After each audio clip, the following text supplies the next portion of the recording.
Just so you know, this show is about scary stuff. So don't say I didn't warn you guys. And remember, don't be scared.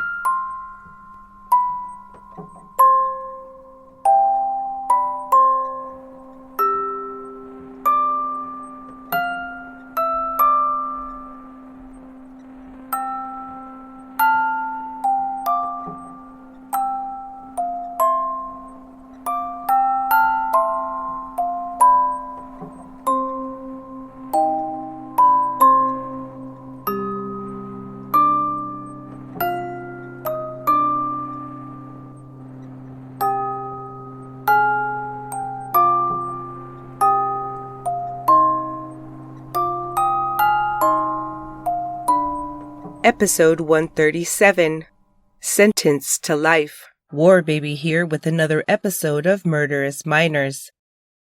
For the first time likely ever, a high-profile school shooter came up for parole. I did tell you previously about Brenda Spencer, the quote, I Hate Mondays shooter, who has been denied parole multiple times and remains incarcerated, but she didn't target her own school or peers. On this episode of Murderous Minors, we're talking about the kind of school shooter who entered their own school to terrorize their own classmates and teachers. The kind who never planned to leave that school alive, and if they did, received life without parole. And then this. It's been nearly a full quarter century since 14-year-old freshman Michael Carneal entered Heath High School in West Paducah, Kentucky, and opened fire. Carneal was interviewed over Zoom for his recent parole hearing, which took place on September 19th, 20th, and 26th, 2022. It was streamed online, so please be advised that you'll be hearing snippets of the shooter speaking for himself about his crime and his victims, along with his attempts at explanation. He was given a plea deal in 1998 in order to save the community from having to endure a trial. He pled guilty but mentally ill under an Alford plea to murder, attempted murder, and burglary in exchange for a sentence of life in prison with the possibility of parole after 25 years. The defense had requested 12 years to life, but out of respect to the victims' families, the prosecution held fast at a minimum sentence of 25 years. The death penalty was off the table because he was under 16. The Alford plea is generally used when the accused acknowledges that the prosecution has enough evidence to secure a guilty verdict, although he himself was not admitting guilt. Pleading guilty was required to take the deal, but the defense wanted to point out that Carneal hadn't, quote, aimed at any one person to cause that person's death. He added that he, quote, did not single out any particular student. When the judge sentenced him in December 1998, victim Nicole Hadley's mother said that, quote, as a mother, my life has been forever changed, while victim Kelly Hard said that, quote, I don't understand, I don't even care if you're sorry. You chose to do this. You gave them the death penalty and they didn't do anything, and it's all because of you being selfish.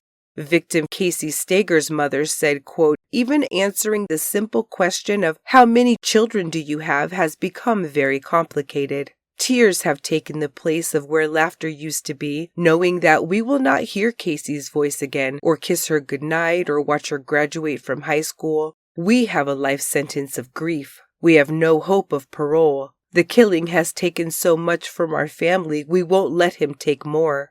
Kayce's father told the court that, quote, words cannot explain what he's done. Kayce did not have a second chance. She took a bullet to the back of the head and was dead before she hit the floor.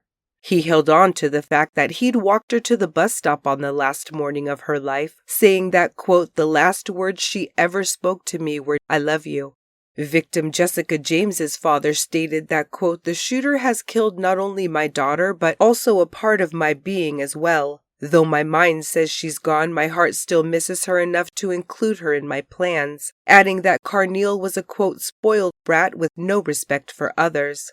He had the possibility of release one day, but everyone else involved in the Heath High tragedy was really sentenced to life, and his parole board hearing forced them all to relive the overwhelming pain and terror, regardless of the eventual outcome and regardless of whom they're related to. These are facts that Carneal has spoken about time and time again. Now, in 2022 and at the age of 39, he held little back, it seemed, though well aware that nothing he says can make any difference to those already hurt by his actions. Back then, investigators felt that a dream sequence in the 1995 movie The Basketball Diaries played a part in Carneal's decision to open fire, though the topic never came up during the recent parole board hearing. Searching for a viable explanation back in 2002, he told a local newspaper that, quote, there was an incident in middle school that they put in the school newspaper that I was gay, and ever since that label stuck with me. I was angry, I was lonely, I was afraid, I was just full of emotions, and I didn't know how to control them. Before the shootings, I would think about certain people who I would have liked to shoot, or hit, or do something to. For some reason, I thought that if I did that, I thought that all my problems would just go away, but I never really thought about what would happen to the people. If somebody would have just pulled me to the side and talked to me about what was going on, things would have been a lot different. It was in my mind so much, it just became like I needed to bring it into action for some reason. That interview came nearly 5 years after the shootings, and he never mentioned anything about his mental health, saying that there was, quote, no one single reason as to why the shooting took place. At his recent parole hearing, he said the following. No, it's not justified. Not justified at all. There's no excuse for it at all. And the reason it happened, it's like a combination of factors in my life. And when I look at it now, it's because I was a coward. Although Carneal didn't tell anyone initially, when he reportedly began stronger medications in prison around 2003, he began to say that he hallucinated men called the Danes and heard their voices in his head, telling him to shoot at his classmates. There was no aiming, no intended target, he said then and still says now, just voices telling him what to do and when. And what did they tell you to do? Pick up the gun out of the backpack, hold it in front of me and shoot. There's no justification or excuse for what I did. I'm offering an explanation. I realize that there's no excuse for what I did. I'm just trying to explain it. Now, 25 years after Nicole Hadley, Kayce Steger, and Jessica James were murdered and 5 other students were wounded, their shooter says he still hears voices. On September 20th, 2022, day 2 of his parole board hearing, Carneal revealed when questioned that, even with medications for paranoid schizophrenia and visits with behavioral health professionals, the voices have never stopped giving him commands. The difference between now and when he was 14 years old, he explained, is that he now knows that he doesn't have to do as they say. Carneal continues to hear commanding voices from within and reportedly has paranoid thoughts containing violent imagery.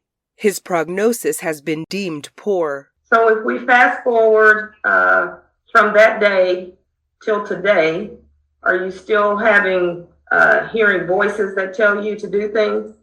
Yes, ma'am. Okay, and what kind of things are they telling you to do? Different things. Sometimes it's just like to scream. Sometimes it's something that would seem silly to me, and most of the time it's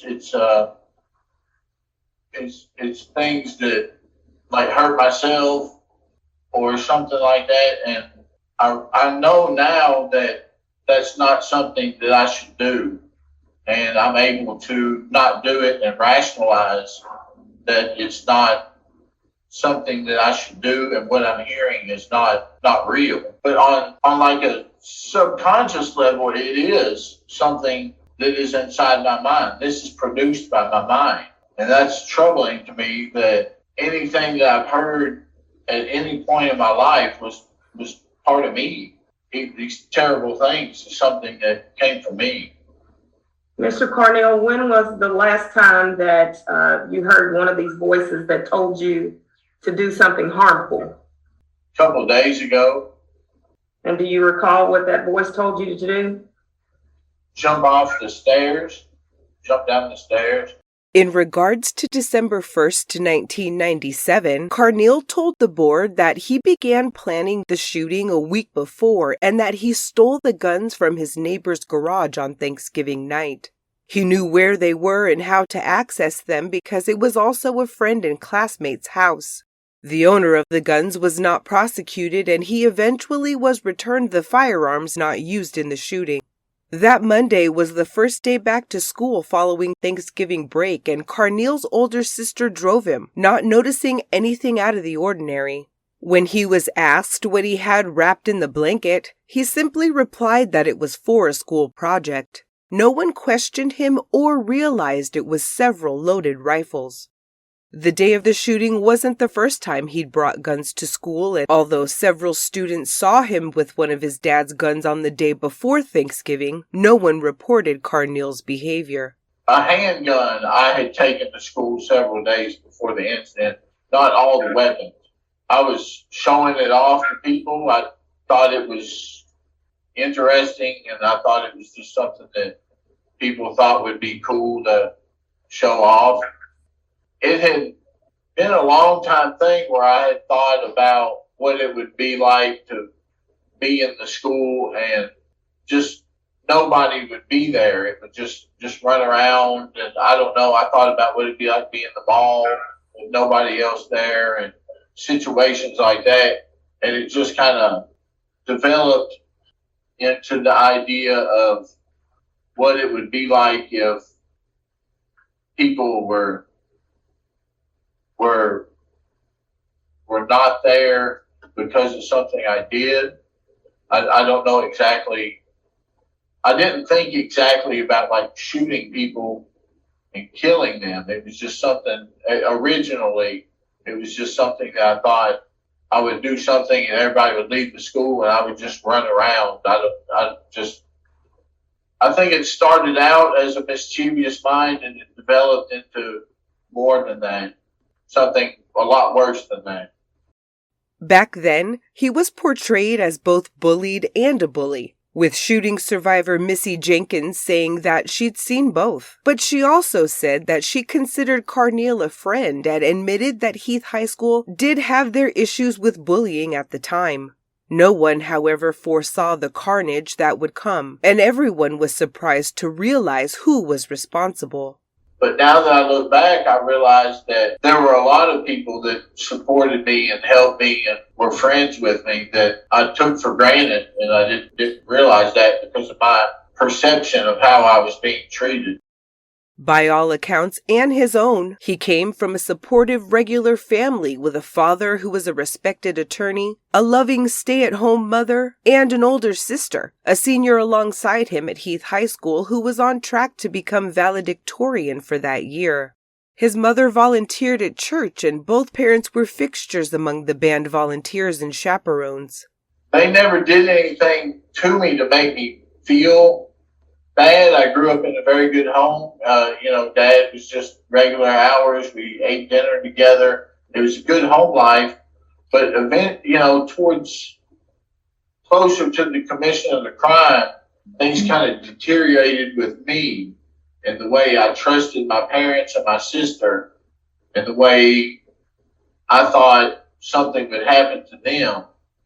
And I would say at the time of the crime, they weren't aware that I was having any difficulties at all, I don't think.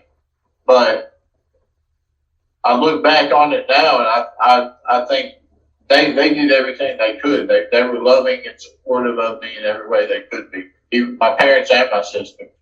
His father recalled him as, quote, a person who enjoyed people but was an observer of life rather than a participant. In the months leading up to the shootings, it seemed that the freshman was having a difficult transition to high school. He was acting paranoid at home, and some of his writings at school contained depictions of violence and outright admissions of low self-esteem. His father even mentioned at a parent-teacher conference that Carneal liked attention and reportedly said that, quote, you're going to have a real hellraiser. He reportedly said his son was hyperactive, although he didn't have an official diagnosis. Carneal didn't have an official diagnosis for anything, as a matter of fact, and honestly, he was too young at the time of the shootings to have been declared a paranoid schizophrenic, which was his eventual diagnosis. Those who knew him characterized him as bright, fidgety, and an oddball, but no one said that he was homicidal or seemed to be suffering from mental health issues.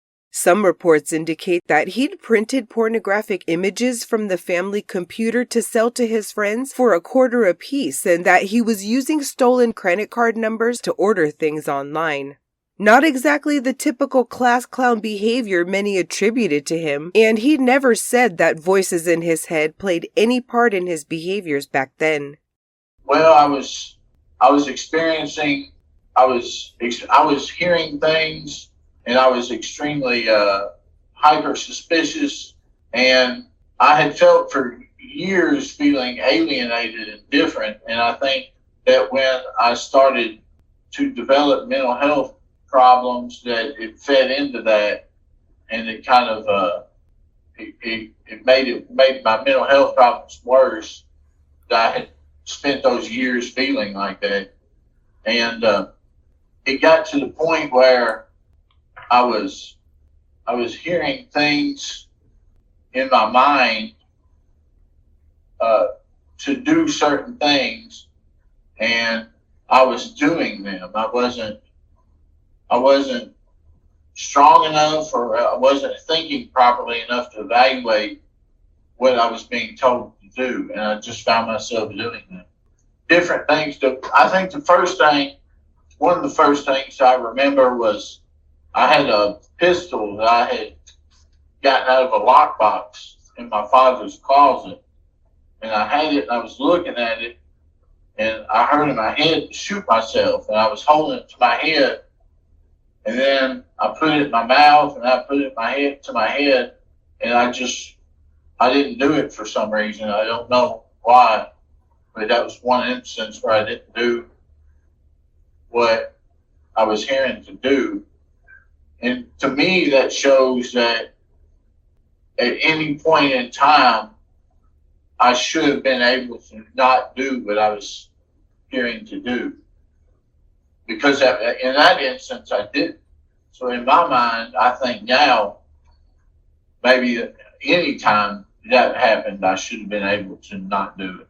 Following the murders, a good deal of attention was paid to the group of kids Carneal hung around with at school. Stereotypical 90s grunge kids who skateboarded, wore black nail polish and trench coats, and listened to alternative music. Police looked into the satanic cult angle, as this was 1997, but could find no correlation. Regardless of the impression they gave off, investigators never determined that anyone else knew what Carneal planned to do, including classmates and family members. It was a valid assumption at the time because he'd brought extra earplugs, 1,000 rounds of ammunition plus 4 rifles, in addition to the .22 caliber handgun. I took them simply because I had them. It wasn't, I've heard over the past years, people think that there was other students or other people involved in the crime. There was not. That's not why there were other guns. I just took them because I had them. Carneal said he stole the firearms after his family's Thanksgiving dinner, when he went over to his friend's house but they weren't home, leaving the chance for the guns to be taken from the garage. Carneal later told mental health evaluators that he put the guns in a bag and left them outside his house, putting them under his bed when the coast was clear. 4 days later, on Monday, December 1st, 1997, he put the pistol in his backpack, wrapped the 4 rifles in a rainbow-adorned blanket that belonged to his sister, and headed off to school. I got to the lobby and I set them down, the guns, and I took off my backpack and had a gun and ammunition in it. And I just kind of stood around for a while, just kind of standing there. And then I went and got the gun out of the backpack, and I held it in front of me. And I don't remember firing the gun or how many times I fired it. But the next thing I remember is people laying on the ground, and there was another student that came from behind like a brick column, and he asked me what I was doing. I don't remember what the verbal exchange was, but he was approaching me as we were talking, and I seem to remember telling him to kill me. I'm not sure if that's the exact words, but the principal came out and got me and took me back to the offices, and they put me in the room with, I don't know who he was a staff member that worked there, and he was asking me, he asked me some questions. I don't remember exactly what they were, but they just seemed odd to me at the time. They just seemed kind of random, and I waited for the police to show up.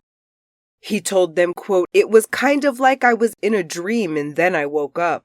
When they asked him why he'd done it, Carneal told investigators that, quote, "I just got mad because everybody kept making fun of me for all kinds of things. Nerd, and they were always calling me crack baby and freak, because I'm different, I guess."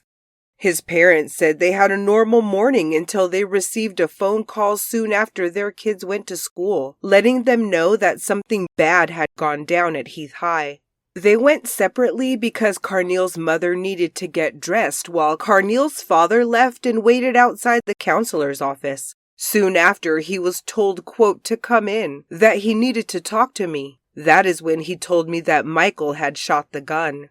He didn't see his son again until his preliminary hearing, saying that the teen, quote, appeared totally disconnected from reality. He didn't know what was going on or what had happened. Kayce, Nicole, Jessica, Craig, Holland, Melissa, I called her Missy, Kelly, and Shelly. Nicole was a very good friend. I consider her a very good friend. Looking back on things I do. And some of them I knew more than others. The ones that were in higher grades above me, I didn't know as well, but I still knew them. I mean, it's a small school, and a lot of these people were in band with me. And I knew all of them. Yes, I'd been to several of them's birthday parties. I have memories with different ones at different times, and none of them do I have any negative memories with. I knew them all. Mr. Carneal, who is Nicole? She was a friend. She's one of my victims that had been killed. Can you repeat that? She was one of my friends, and she's dead now. I killed her. Who was Holland? He lived around the corner from me. I would, now looking back, I would consider him a friend. He's also one of my victims. Missy? She was I think a grade ahead of me, and I knew her pretty well too. She's one of my victims. Kayce? She's one of my victims. We were in band together, and she offered me a seat next to her on the bus. I'll never forget it. Nobody would let me sit with them, and she let me sit. We were all going on a trip, and she said, "You can sit here." I'll never forget that. Jessica? She's one of my victims. She was older than me by 3 or 4 years, I think. She was older, but she was also in the band, and she was always like a leader, a positive leader in the band. She was always helping the younger people out. Kelly? She was one of my victims as well. She was friends with Melissa Jenkins, one of my other victims, and they were hanging out together a lot. Even today, when these things happen, I feel responsible for them on some level. When I was initially arrested, for about a year after that, I wasn't in a situation where I had media access, so I didn't realize a lot of this stuff was going on. And then in '99, when I was sent to the Northern Kentucky Youth Development Center, there was a little bit more newspaper and magazine access, and that's when Columbine happened, and I really feel responsible for that. That's when I became suicidal, when I attempted to hurt myself, and I had to be sent to a hospital because of that. Killed during the Heath High School shooting was 14-year-old Nicole Hadley, who loved church and played the clarinet and basketball. 15-year-old Kayce Steger, who also played the clarinet and was an outfielder on the softball team. She was a police explorer already working on her future career in law enforcement. And 17-year-old Jessica James, who loved church, the Tasmanian Devil from Looney Tunes, and her French horn, so much so that her parents buried it with her. 5 students were injured that day, including 15-year-old Missy Jenkins, who was shot in the chest, causing a spinal injury that left her wheelchair-bound. Her twin sister was there but wasn't injured, although her best friend, 16-year-old Kelly Hard, was shot in the shoulder. 15-year-old Craig Keene, who played basketball, football, sang in the choir, and played in the band, was shot in the neck, as was 17-year-old Shelley Shaberg, a senior considered, quote, maybe the best athlete we had in the school, according to their former principal. 14-year-old Holland Holm had been voted most likely to succeed in junior high and was a history buff and academic. He was grazed in the head by a bullet fired by his friend. Of the victims and family members who spoke on day 1 of Carneal's parole hearing, only Holland Holm advocated for his former friend's parole.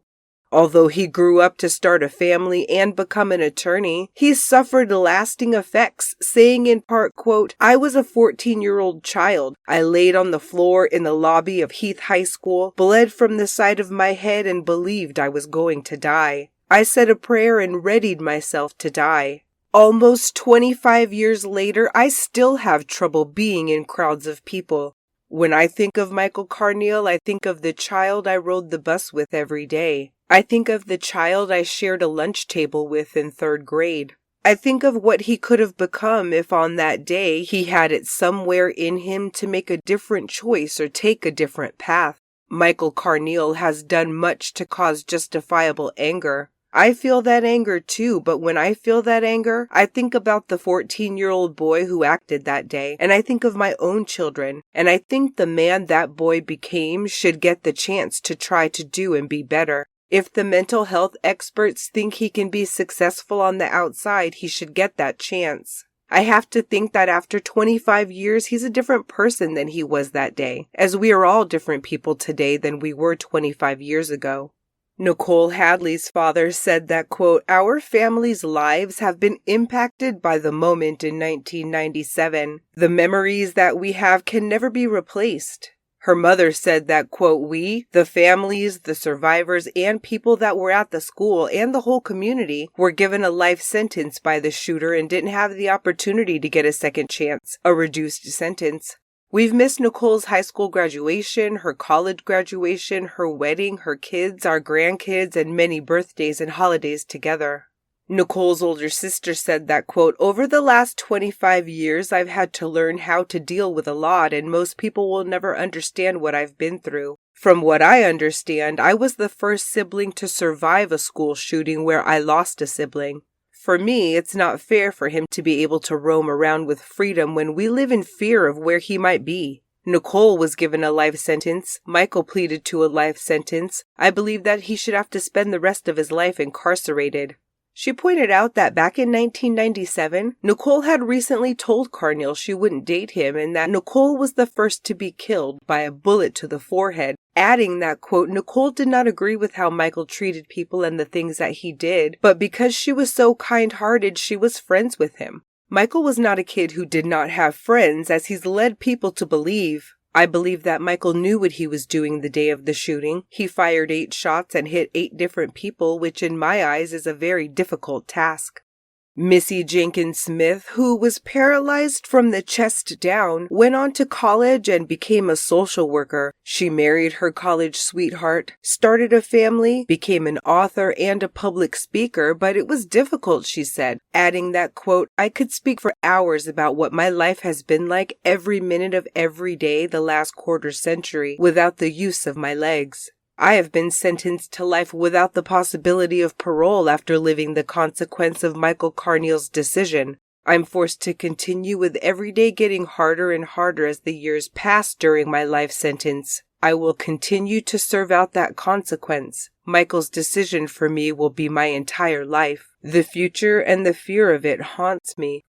Regarding Carneal's possible release, she said, quote, "Continuing his life in prison is the only way his victims can feel comfortable and safe without being haunted by what-ifs." Mr. Carneal, do you believe you deserve an opportunity of parole today? I don't know that, honestly. I mean, it depends on when you ask me. Sometimes I think, that I would just deserve to be killed. Sometimes I think that, honestly. And then other times I think that due to the fact that I could do some good for a lot of people, maybe, that it would be beneficial if I were released someday. Following 2 days of testimony before a partial panel of parole board members, they couldn't decide and put Carneal's ultimate fate before a vote of the full board the following week, on September 26, 2022. The 7-member board could have voted to release him, told him to come back at a later date, or ordered him to serve out his full sentence of life incarceration, which is what they unanimously decided. Mr. Carneal, can you see and hear us okay? Yes. After deliberating, Mr. Carneal, due to the seriousness of your crime involved a weapon, you had lives taken, and the seriousness, again, it is the decision of the parole board today to allow you to serve out the remainder of your sentence. Thank you, sir. Yes, ma'am.